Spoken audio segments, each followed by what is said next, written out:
नमस्कार, मैं हूं हंसा वैष्णव और आप देख रहे हैं LNV टीवी न्यूज। आइए डालते हैं एक नज़र दमोह की खास खबरों पर।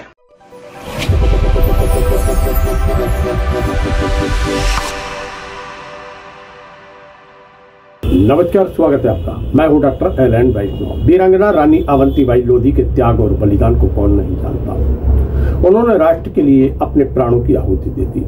जीते जी अपना शरीर दुश्मनों के हाथ तक नहीं लगने वह जमकर लड़ी। कम उम्र में ही उन्होंने दुश्मनों के दांत खट्टे कर दिए। अपने राज्य को बचाने के लिए उन्होंने लगातार उनकी जयंती पर पूरे देश भर में लोग उनको याद कर रहे हैं, उनको नमन कर रहे हैं। 16 अगस्त को रानी अवंतीबाई लोधी की जन्म जयंती के अवसर पर मध्य प्रदेश के दमोह जिला मुख्यालय पर एक भव्य कार्यक्रम का आयोजन किया गया। यहाँ पर एक तिरंगा यात्रा निकाली गई। भारत माता और रानी अवंतीबाई लोधी के जयकारों से दमोह नगर की गलियां गूंजती रही। नगर के मुख्य मार्गों से होकर यही यात्रा निकली और फिर पहुंची रानी अवंतीबाई लोधी की विशाल प्रतिमा जटाशंकर के समीप जो स्थापित है वहां पर।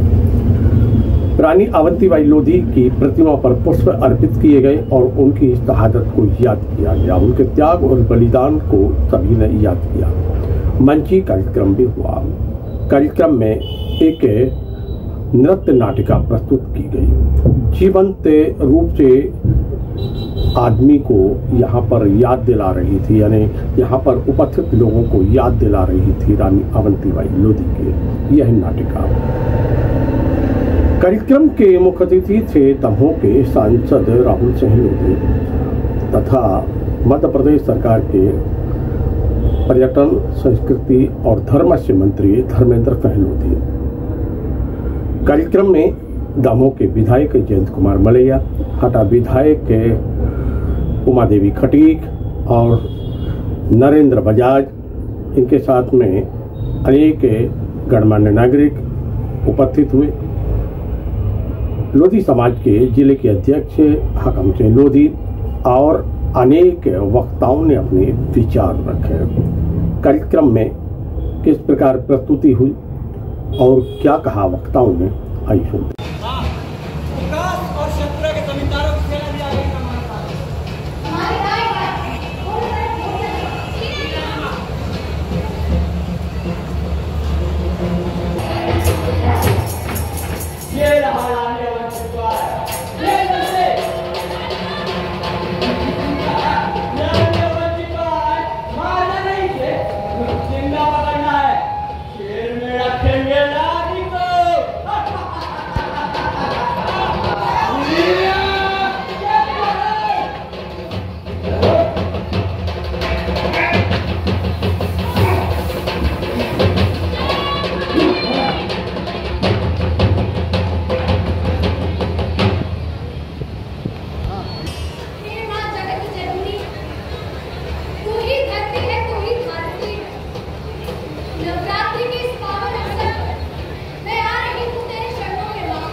दो ही संदेश मिले। एक संदेश ये कि आज से 200 वर्ष पहले जब अंग्रेज हुआ करते थे तो केवल हमको युद्ध की कलाएं सीखनी पड़ती थी और तलवार चला के हमको अपना राज्य, अपना जिला बचाना पड़ता था। लेकिन आज हमें तलवार चलाने की जरूरत नहीं है। यदि हम कलम चलाएं शिक्षा प्राप्त करें तो हम सही पदों पर बैठ जाएंगे, वही सच्ची जीत होगी।